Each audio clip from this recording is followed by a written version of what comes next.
여러분 안녕하세요. 정영환 목사입니다.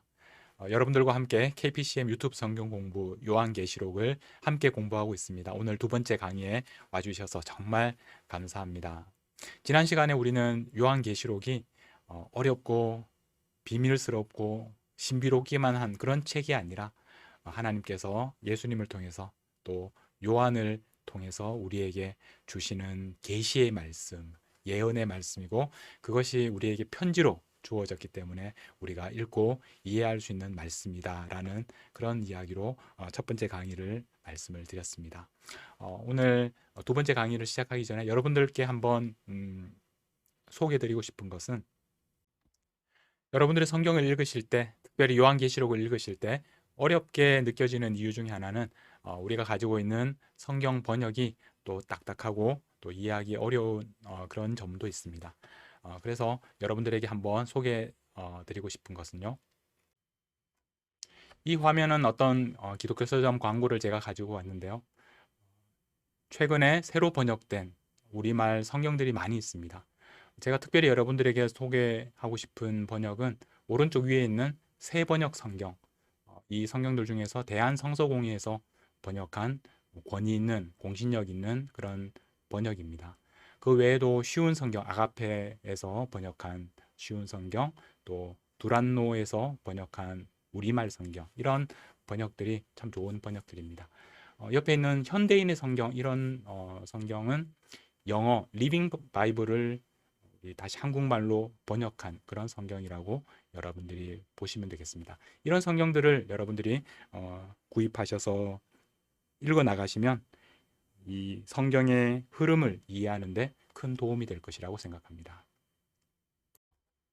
이제 본격적인 우리 강의 내용으로 들어가 보도록 하겠습니다.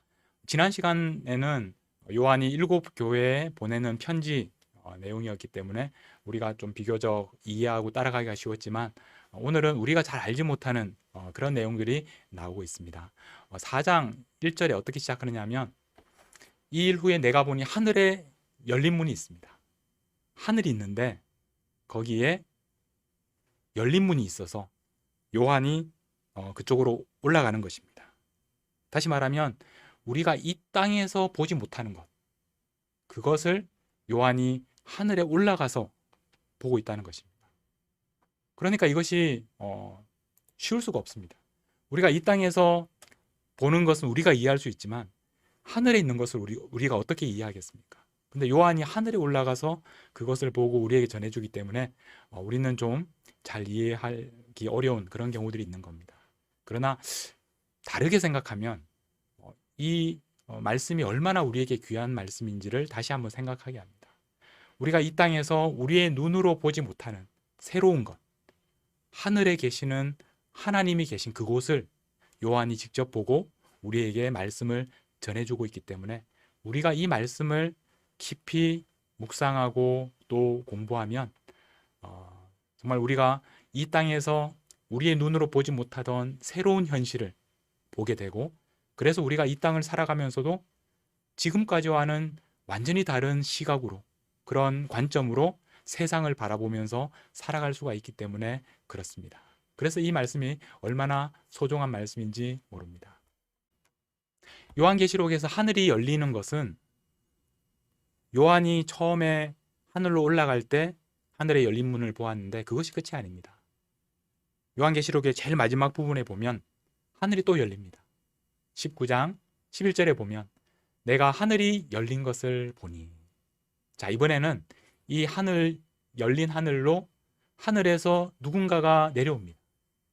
보라, 백마와 그것을 탄 자, 그러니까 흰 말을 타고 오시는 분이 계십니다. 그러면 이분이 누구냐?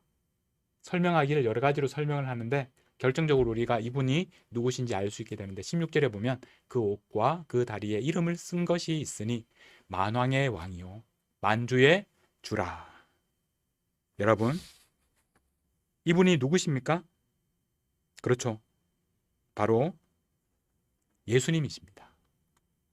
예수님께서 하늘에 열린 그 문을 통해서 나중에 내려오신다는 그런 말씀입니다.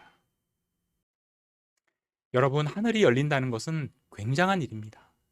하늘은 하나님께서 계신 곳이고, 그리고 하나님이 다스리는 곳, 하나님의 뜻이 이루어지는 곳입니다.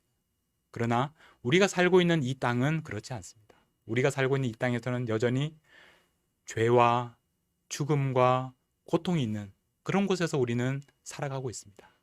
그런데 하늘이 열려 있기 때문에 우리에게는 소망이 있는 것입니다. 그래서 결국 하늘에서 바로 하나님의 아들이신 예수님께서 이 땅에 다시 오실 것이기 때문에 우리에게는 소망이 있는 것입니다.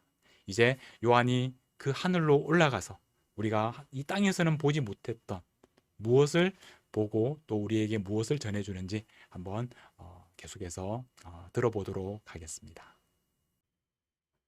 요한이 하늘에 올라가서 첫 번째로 본 것은 무엇이겠습니까? 당연히 하나님이 계셨습니다.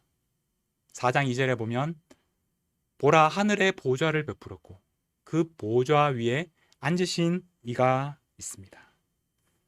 바로 하나님께서 보좌에 앉아 계신다라는 말입니다. 하나님께서 이렇게 보좌 위에 앉아 계신다라는 표현은 굉장한 표현입니다. 왜냐하면 그 당시가 어떤 시대였습니까? 로마 황제가 온 세상을 다스리고 있던 그런 시대였습니다. 로마 황제가 자신을 하나님이라고 그렇게 일컫던 그런 시절이었습니다. 그런데 요한이 하늘에 올라갔더니 하나님께서 보좌 위에 앉아서 온 세상을 다스리고 계시는 것입니다.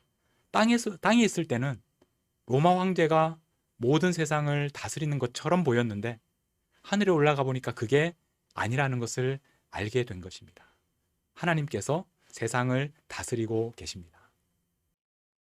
근데 하늘 위에는 하나님만 계시진 않았습니다. 또 무엇이 있었는지 4장 4절에 보면 24명의 장로들이 있었다. 보좌에 둘려 24보좌들이 있고 그 보좌들 위에 24장로들, 그러니까 보좌가 24개나 있었고 그 보좌들 위에 24장로들이 앉아 있었다라는 말입니다. 그리고 이 장로들은 흰 옷을 입고 금관을 쓰고 앉아 있었다라는 그런 말씀입니다. 그러면 이 24장로는 어떤 사람들일까요? 어떤 존재일까요? 어떤 사람들은 이 천사일 것이다 라고 생각하는 사람도 있고, 어떤 사람들은 구원받은 하나님의 백성들일 것이다 그렇게 생각하는 사람들도 있습니다. 저도 이 24명의 이 장로는 구원받은 하나님의 백성을 대표하는 그런 사람들이라고 생각합니다. 그렇게 생각하는 근거는 이 24라는 숫자 때문입니다. 요한계시록에 나오는 24는 12와 12를 더한 숫자입니다. 특별히 12지파와 또 12사도, 그러니까 구약에 나오는 하나님의 백성 12지파, 그리고 신약의 하나님의 백성 12사도가 대표하는 하나님의 교회, 이것을 전체를 대표하는 그런 숫자, 상징하는 숫자입니다. 이것을 우리가 알 수 있는, 그렇게 생각할 수 있는 이유가 뭐냐면 요한계시록 제일 뒤에 보면 새 예루살렘이 나오는데 새 예루살렘에 12문이 있고 21장 12절에 보면 그 12문 위에 이름이 12지파의 이름입니다. 근데 그것이 끝이 아니라 14절에 보면 12기초석이 있는데 그 위에 12사도의 이름이 적혀 있습니다. 그래서 우리는 이 24라는 숫자가 12와 12, 12지파와 12사도의 그 숫자를 합한 것이고 하나님의 백성 전체를 대표하는 숫자라는 것을 우리는 알게 됩니다. 우리가 이렇게 생각하면 많은 사람들이 혼란스러워하는 이 14만 4천 명, 요한계시록에 나오는 14만 4천 명에 대해서도 우리가 바르게 생각할 수 있게 됩니다. 14만 4천 명은 한마디로 말하면 하나님의 백성의 숫자입니다. 하나님의 백성의, 모든 하나님의 백성을 대표하는 숫자입니다. 14만 4천 명만 구원받는다. 문자적으로 그렇게 말하는 것은 성경을 잘못 이해하는 일. 여러분 14만 4천 명만 구원받는다라고 이야기할 때, 그렇다면 저와 여러분이 그 14만 4천 명에 어떻게 들어갈 수 있겠습니까? 수많은 그런 그리스도인들이 이 땅에 있는데 14만 4천 명으로 어떻게 하나님의 백성을 한정할 수 있겠습니까? 14만 4천 명은 그런 의미가 아니라 하나님의 백성 전체를 대표하는 숫자입니다. 그래서 이 14만 4천 명은 이 12지파별로 해서 각 지파에 12,000명씩이라고 요한계시록에서 말씀합니다. 12지파, 그 다음에 12,000명. 그래서 우리가 아까 했던 12지파와 12사도 그 원리를 가지고 이것을 풀어보면 결국 12지파가 있고 12사도가 있고 그 다음에 1,000명을 곱합니다. 성경에서 말하는 1,000명이라는 것은 하나, 둘, 셋 이렇게 세어서 1,000명이라는 의미도 있겠지만 여기에서는 우리가 셀 수 없이 많다는 뜻입니다. 그러니까 하나님의 백성은 12지파와 12사도로 대표되는, 그리고 셀 수 없이 많은 하나님의 백성이 바로 14만 4천이라는 그런 숫자를 통해서 우리가 상징할 수 있다는 것입니다. 그러니까 여러분들이 요한계시록을 읽으실 때 14만 4천 명이라고 얘기하면 이것은 14만 4천 명만 한정해서 구원받는다라는 것이 아니라 이 땅에 하나님께서 구원하시는 하나님의 백성이 이 14만 4천이라는 숫자를 통해서 표현하는구나 라고 생각하시고, 저와 여러분도 그 14만 4천 명 가운데 한 사람으로 하나님께서 우리를 불러주셨다라는 것을 기억하며 감사하는 것입니다. 자, 우리가 이렇게 볼 때 하나님의 보좌 앞에 있는 24장로는 바로 12 더하기 12, 하나님의 이 땅의 백성들을 대표하는 사람들, 그런 존재들이 하나님의 보좌 앞에 있는 24장로라는 것. 그리고 나아가서 14만 4천 명은 하나님의 백성, 셀 수 없이 많은 이 땅의 하나님의 백성을 대표하는 상징적인 숫자라는 것을 여러분들이 기억하시기를 바랍니다. 이제 요한이 하늘에 올라가서 하나님의 보좌와 그 앞에 있는 24장로를 보았는데, 그 앞에 또 있는 것이 뭐냐면 내 생물입니다. 4장 6절에 보면 보좌 앞에 수정과 같은 유리 바다가 있고 보좌 가운데와 보좌 주위에 내 생물이 있다. 근데 이 생물들이 어떻게 생겼느냐 하면, 첫째 생물은 사자 같고, 둘째 생물은 송아지 같고, 셋째 생물은 사람 같고, 넷째 생물은 독수리 같다. 여러분들이 여기에서 이 사자, 송아지, 사람, 독수리, 그 뒤에 붙어 있는 무엇과 같다라는 표현을 주의해서 보셔야 합니다. 그 생물들이 사자, 송아지, 사람, 독수리가 아니라 사자와 같다, 송아지처럼 생겼다, 사람처럼 보인다, 독수리 같다, 그런 말입니다. 요한이 우리에게 전해줄 때 다르게 설명하기가 어렵기 때문에 이런 표현들을 사용하고 있습니다. 이 네 생물은 6날개를 가지고, 그리고 눈이 가득하고 밤낮 쉬지 않고 거룩하다, 거룩하다, 거룩하다 이렇게 하나님을 찬양하고 있습니다. 이 네 생물은 한마디로 하나님께서 이 세상에 만드신 그 피조물들의 어떤 대표들이라고 볼 수 있습니다. 그래서 굉장히 상징적인 그런 동물들이 그 자리에 있습니다. 그리고 이 동물들은 하나님을 계속해서 날마다 찬양하고 있습니다. 이 장면은 여러분들이 에스겔서 그리고 이사야서에 보면 하나님을 만나고 하나님의 보좌를 보는 그런 장면들이 나오는데, 거기에 나오는 내용들과 닮아 있습니다. 우리가 요한계시록을 더 깊이 들여다보기 위해서는 구약에 있는 그런 말씀들과 연결해서 봐야 할 때가 많이 있습니다. 그래서 여러분들이 이번 우리 강의에서는 자세히 다루지는 못하겠지만 에스겔서라든지 다니엘서라든지 또 이사야서라든지, 그리고 이런 말씀들을 우리가 알면 알수록 또 요한계시록을 더 풍성하게 이해할 수 있게 될 것입니다. 결국 요한이 하늘에 올라가서 본 것은 하나님께서 보좌에 앉아 계시고, 그리고 그 앞에 24명의 장로들, 그러니까 이 땅의 하나님의 백성들을 상징하는 그 24장로가 있고, 그리고 또 네 생물, 이 땅에 하나님께서 창조하신 모든 피조물들이 하나님 앞에서 하나님을 찬양하고 또 영광 돌리는 그런 모습을 요한이 보게 되었습니다. 사람들이 이 땅 위에서 보는 것과는 완전히 다른 그런 모습을 보게 된 것입니다.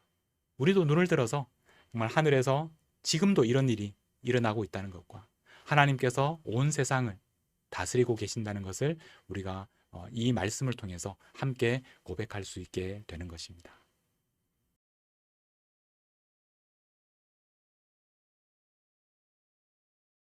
이제 그 다음에 요한이 하늘에서 보게 된 것은 보좌에 앉아 계신 하나님께서 그 오른손에 두루마리를 하나 갖고 계셨습니다. 그런데 그 두루마리가 7개의 인으로 봉인이 되어 있었습니다. 그래서 이 7개의 인으로 봉인이 된 두루마리, 우리가 잘 그림이 그려지지 않기 때문에 여러분들에게 준비한 자료를 하나 보여드리겠습니다. 자, 이런 두루마리의 모습을 여러분들이 보시면 더 이해가 잘 될 겁니다.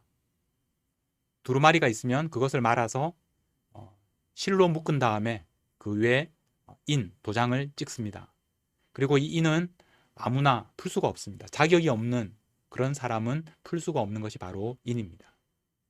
그리고 이 7개의 인을 모두 다 풀어야 비로소 두루마리에 있는 내용을 읽을 수가 있게 됩니다. 그러면 왜 이런 두루마리가 지금 나왔느냐? 왜 하나님께서 이 두루마리를 갖고 계시느냐? 우리가 이것을 이해하려면 지금 요한의 그런 상황을 우리가 조금 더 이해해야 합니다. 지금 요한의 관심은 무엇입니까? 지금 이 땅에서 살아가면서 하나님의 백성들이 예수님의 이름을 위해서 그 이름을 고백하느라고 생명을 잃는, 그렇게 박해받고 고통 가운데 있는 이 시대의 교회를 보면서 지금 하나님의 그런 보좌에 앉아 있는 모습도 좋고 또 24장로가 또 내 생물이 하나님을 찬양하는 것도 너무나 아름답고 좋지만, 그러면 이 땅에 있는 백성들은 하나님 어떻게 하실 것입니까? 두루마리라는 것은 마지막 때에 하나님이 하실 일을 의미합니다. 그래서 이 두루마리가 풀어져야, 이 두루마리가 열려야 하나님의 심판, 이 땅에 있는 악한 그런 세력이 심판을 받게 되는 것입니다.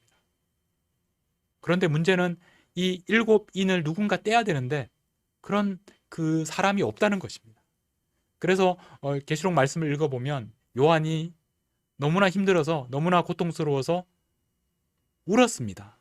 그 인을 뗄 사람이 없다는 것 때문에 요한이 울고 있습니다. 하나님, 이 세상은 이렇게 고통스러운데 이 인을 뗄 사람, 하나님의 나라가, 하나님의 구원이 이 땅에 임하게 할 그런 사람이 없으니 어떡합니까? 그렇게 막 울고 있습니다. 그렇게 울고 있는 요한에게 24장로 중에 한 사람이 와서 말합니다. 울지 말라. 유대 지파의 사자 다윗의 뿌리가 이겼으니 그 두루마리와 그 7인을 떼시리라.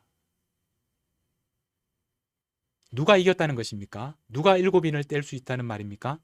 유대 지파의 사자 다윗의 뿌리라고 말합니다. 누구겠습니까? 바로 예수님이죠. 그런데 여기에서 유대 지파의 사자라고 하는 표현을 우리가 주목해야 합니다. 왜 사자라고 하느냐 하면, 창세기에 보면 야곱이 그 아들들에게 축복의 말, 또 예언의 말씀을 할 때에 유다를 향해서 어떻게 표현했느냐 하면 사자 새끼로다. 수사자 같고 암사자 같다.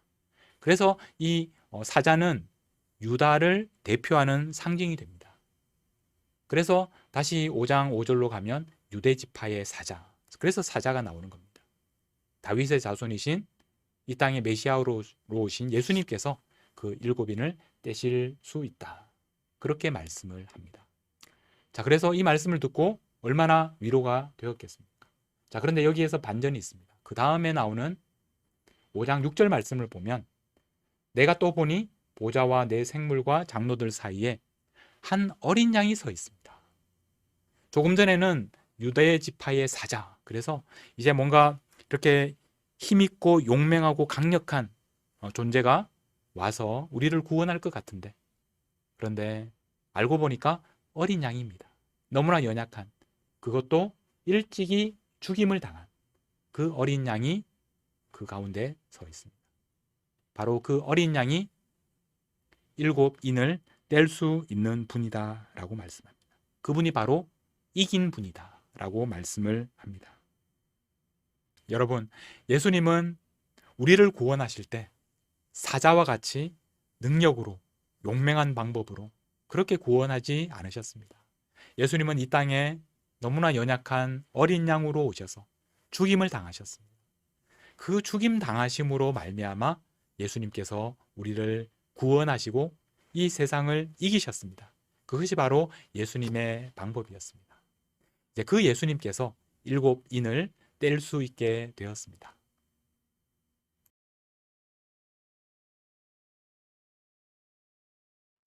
이제 드디어 7인을 뗄 시간이 되었습니다. 죽임을 당하신 어린 양 예수님께서 이제 7인을 하나씩 하나씩 떼 가실 때 어떤 일이 일어나는지 살펴보도록 하겠습니다. 첫 번째부터 네 번째 인까지는 그 성격이 비슷합니다. 전쟁과 기근이 이 땅의 사람들을 괴롭게 할 것이다. 그런 말씀입니다. 그래서 첫 번째 인에서는 흰 말이 나오고, 둘째 인에서는 붉은 말이 나오고, 셋째 인에서는 검은 말이 나오고, 넷째 인에서는 청황색 말, 서로 다른 색깔의 말들이 나옵니다. 첫째 인은 그 탄 사람이 활과 면류관을 쓰고 있고, 둘째 인은 큰 칼을 가지고 나왔고, 셋째 인은 저울을 가지고 나왔고, 넷째 인은 사망이라고 설명을 하고 있습니다. 이 장면을 좀 더 실감나게 여러분들이 보실 수 있도록 그림을 한 장 준비했습니다. 자, 이 그림을 보시면 좀 실감이 나죠? 무섭죠? 처음에 흰색 말, 그 다음에 붉은 말, 그 다음에 검은 말, 그 다음에 마지막으로 청황색 말, 이렇게 네 말을 타고 나오는 하나님의 심판이 이 땅에 진행되고 있습니다. 특별히 첫 번째 말을 보면 흰 말을 타고 나오는데, 우리가 아까 요한계시록 마지막에 하늘이 열리고 하늘에서 흰 말을 타고 내려오시는 분, 바로 예수님에 대해서 이야기했는데, 근데 여기에서는 예수님은 아닙니다. 지금 예수님은 하늘에서 첫 번째 인을 떼고 계시고, 그 결과로 나타난 일이 바로 흰 말을 타고 나타난 이 존재입니다. 여기에서 힌트 중에 하나는 이 존재가 활을 쓰고 있습니다. 말을 타고 또 활을 쓰는 이런 존재는 그 당시 사람들, 그 당시 이 요한계시록 처음 이렇게 편지로 받던 사람들의 그런 세계관에서는 어떤 것을 생각할 수밖에 없었느냐 하면, 로마 제국의 동쪽에 있는 파르티아라는 그런 제국이 있었습니다. 근데 로마가 이 파르티아를 굉장히 버거워하고 두려워했습니다. 그런데다가 또 어떤 일이 있었느냐 하면 네로 황제가 죽었는데, 그런데 다시 살아나서 그 파르티아로 가서 그곳에서 다시 자신들을 공격하러 올 것이다. 그런 민간의 소문들이 퍼져 있었다고 그럽니다. 그래서 이런 이야기들이 오늘 요한계시록에도 여러모로 반영이 되어 있고 또 굉장히 중요한 주제로 등장합니다. 그래서 아마 첫 번째 이 흰말을 우리가 볼 때 좀 그런 소문들과 서로 연결해서 생각할 수 있을 것 같습니다. 그 외에도 이렇게 이 땅에 여러 가지 전쟁과 또 기근 때문에 사람들이 얼마나 고통을 당하는지에 대해서 말씀하는 것이 바로 이 첫 번째부터 네 번째 인입니다. 자, 그런데 다섯 번째 인으로 가면 좀 내용이 달라집니다. 다섯 번째 인을 열었더니 어떻게 되었느냐 하면, 하나님의 말씀과 그들이 가진 증거로 말미암아 죽임을 당한 영혼들, 다시 말하면 믿음을, 신앙을 지키느라고 순교한 그런 하나님의 백성들, 그 하나님의 백성들이 하나님 앞에 탄원합니다. 10절에 보면 큰 소리로 이렇게 부릅니다. 거룩하고 참되신 대주제여, 땅에 거하는 자들을 심판하여. 이 땅에 거하는 자들은 이 믿는 자들이 아니라 심판의 대상이 되는 그런 악한 사람들을 말합니다. 땅에 거하는 자들을 심판하여 우리 피를 갚아주지 아니하시기를 어느 때까지 하시려 하나이까. 이렇게 간절하게 탄원합니다. 그래서 이런 탄원이 하나님의 심판을 이 땅에 오도록 하는 굉장히 중요한 계기가 됩니다. 여기에 대해서는 잠시 후에 우리 또 6번째 인과 7번째 인 사이에 또 등장하는 그런 내용이 있습니다. 6번째 인을 떼었더니 이제 큰 지진이 나고 또 해도 검어지고 달도 피같이 되고 하늘의 별이 떨어지고 굉장히 무서운 그런 심판의 날이 찾아옵니다. 그래서 이것을 가리켜서 17절에 보면 그들의 진노의 큰 날이 이르렀다 그렇게 말합니다. 자, 그러면 여기에서 그들은 누구를 가리키는 걸까요? 그래서 이것은 바로 그 앞에 있는 16절을 우리가 보면서 알 수가 있게 되는데, 보좌에 앉으신 이의 얼굴에서와 그 어린 양의 진노. 그러니까 지금 첫 번째부터 6번째 인을 떼면서 일어나는 모든 심판에 대해서 그 심판이 바로 하나님과 어린 양의 진노라고 그렇게 말씀하고 있습니다. 우리가 여기에서 잘 생각해야 됩니다. 우리가 보통 요한계시록을 읽으면서 무서워하는 이유가 무엇입니까? 여기에 나오는 무서운 심판들을 내가 받으면 어떡하나, 그것 때문에 무서워하지 않습니까? 그런데 우리가 이런 표현들을 통해서 가만히 살펴보면 알게 되는 것이 무엇이냐면, 지금 이 내리시는 심판은 바로 하나님과 어린 양으로부터 오는 심판입니다. 그리고 그 심판을 받는 사람들은 이 땅에 있는 사람들, 이 땅에 있는 악한 사람들입니다. 하나님의 백성들이 심판을 받는 것이 아닙니다. 저와 여러분들을 오히려 구원하는 그런 심판입니다. 그래서 여러분, 요한계시록을 읽으면서 여러 가지 무서운 그런 심판에 대해서 나올 때 그것 때문에 두려워하실 필요가 전혀 없습니다. 그것은 여러분들을 향한 것이 아니기 때문에 그렇습니다. 다만 요한계시록에서 하나님의 백성들을 향한 그런 어려움들도 있는데, 그것은 뭐라고 표현하느냐 하면 환난이라고 표현합니다. 예수님을 믿기 때문에 이 땅에서 우리가 경험하는 환난이 있습니다. 핍박을 받게 됩니다. 그러나 심판을 받지는 않습니다. 심판은 하나님께서 이 땅에 있는 믿지 않는 사람들에게 주시는, 그것이 바로 심판이기 때문에 그렇습니다. 여러분, 두려워하지 마십시오. 자, 우리는 지금까지 6번째 인까지 떼어지는 것을 보았습니다. 자, 이제 7번째 인만 떼어지면 그 두루마리가 열리고 이 땅에 본격적인 심판이 시작될 것입니다. 자, 그런데 7번째 인을 우리가 떼는 것을 기다리고 있는데, 그런데 7번째 인을 떼시지 않고 중간에 다른 내용이 나오고 있습니다. 심판이 중단됩니다. 그리고 더 이상 진행하기 전에 하나님의 천사가 내려와서 하나님의 종들의 이마에다가 그 인을 찍습니다. 여기에서 이 이마에 인을 찍는다라는 것은 바로 하나님의 소유다라는 것을 말씀하는 겁니다. 하나님의 소유니까 아무도 건드리지 마라, 그런 말이죠. 그래서 이렇게 이마에 인을 치는 사람의 숫자가 몇 명이냐면 바로 14만 4천 명이라는 것입니다. 그래서 우리가 아까 본 것처럼 이 14만 4천 명은 하나님께서 구원하시는 하나님의 백성의 숫자입니다. 하나님께서는 6번째 인을 떼고 나서 7번째 인을 떼기 전에 그 사이에 어떤 일을 하느냐 하면, 하나님의 천사들을 보내셔서 하나님의 백성들 하나하나 이마 위에다가 하나님의 것이라고 하나님의 인을 칩니다. 그리고 그 숫자가 14만 4천 명이라는 것입니다. 이 장면은 우리가 그 출애굽 당시의 장면을 떠오르게 합니다. 출애굽 때에도 10가지 재앙을 하나님께서 애굽에 내리셨는데, 그 중에서 9가지 재앙을 내리신 다음에 마지막 10번째 재앙이 임하기 전에 어떻게 했습니까? 우리 이스라엘 사람들은 가족들마다 어린 양을 잡아서 그 피를 문설주에다가 칠을 하면 하나님의 사자가 그 집은 넘어가도록, 그래서 그 장자가 죽는 10번째 재앙을 피하도록 하셨습니다. 오늘 이 말씀에서도 인을 여섯 번째 인을 떼고 나서 마지막 일곱째 인을 떼기 전에 하나님께서 하나님의 백성들을 그 이마에 인을 치셔서 보호하신다라는 것을 말씀하고 있습니다. 여러분, 우리는 이런 존재들입니다.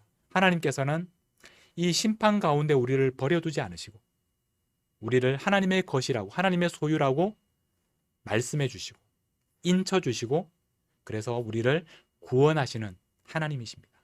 그래서 우리는 이 심판 가운데 머물러 있지 않을 것입니다. 그러면 누가 심판을 받게 됩니까? 바로 믿지 않는 이 땅의 악한 사람들이 그들에게 그동안 예수님을 믿는 것 때문에 핍박하고 박해하고 괴롭히고 죽이던 바로 그 사람들이 하나님의 심판을 받게 될 것입니다. 하나님께서 이 14만 4천 명 하나님의 백성들을 향해서 큰 환난에서 나온 자들이다 라고 말씀하시면서 그들의 눈에서 눈물을 닦아주시겠다라고 말씀하셨습니다. 하나님께서 우리의 눈물을 알고 계시고 우리의 아픔을 알고 계시는 분이시기 때문에 우리를 구원하시고 또 우리의 눈에서 눈물을 닦아주실 것입니다. 이제 드디어 일곱째 인을 뗄 시간이 됐습니다. 여러분 많이 기다리셨죠? 일곱째 인을 떼면 어떤 일이 일어날까? 몇 가지 일이 일어나는데 오늘 말씀해 보면 첫 번째로 반 시간 동안 고요해집니다. 이 마지막 인을 떼고 나면 뭔가 갑자기 대단한 일이 일어날 것 같았는데 뜻밖의 오히려 조용해집니다. 마치 폭풍 전야와 같이 반 시간 동안 조용합니다. 그런 다음에 또 일어나는 일이 일곱 나팔이 등장합니다. 나팔은 예전에 적이 쳐들어오면 나팔을 붑니다. 나팔은 마지막 날 종말 심판의 상징입니다. 하나님의 날이 오면 나팔이 불죠. 그래서 이 일곱 나팔이 등장합니다. 그리고 세 번째로는 성도의 기도가 응답을 받습니다. 성도의 기도가 어떻게 응답을 받느냐 하면 금으로 된 향로에다가 성도들의 기도를 담아서 하나님께 올려드립니다. 그러면 하나님께서 그 기도를 받으십니다. 그리고 나서 그 향로를 땅에다가 붓습니다. 땅에다가 부으면 어떤 일이 일어나냐면 그 땅에서 우레와 큰 소리와 번개와 지진과 이런 것들이 일어나는 겁니다. 그러니까 무슨 말이냐면 우리가 아까 다섯 번째 인을 뗐을 때 성도들이 하나님께 탄원합니다. 하나님 언제까지입니까? 우리가 이렇게 고통을 당하고 있는데 하나님 언제 심판하시겠습니까? 그때는 하나님께서 잠시만 더 기다려라 그렇게 말씀을 하셨습니다. 이제 때가 됩니다. 그래서 일곱 번째 인을 떼신 다음에 어떤 일이 일어나느냐 하면 성도들의 기도가 하나님께 올라가고 그리고 그 금향로가 땅에 부어지면서 또 하나님의 심판이 시작되는 것입니다. 하나님께서는 이 땅에 있는 하나님의 백성들의 기도를 듣고 계십니다. 그들의 억울함과 그들의 고통과 그들의 탄원을 들으시고 하나님께서는 역사하시고 직접 행동하시고 또 그래서 이 땅을 심판하시고 그 억울함을 갚아주시는 그런 하나님이십니다. 그 기도가 바로 오늘 이 심판의 이유가 되는 것입니다. 하나님께 탄원하는 성도들의 기도 때문에 하나님께서 이 땅을 심판하시는 것입니다. 여러분, 하나님께서는 여러분들의 기도를 들으십니다.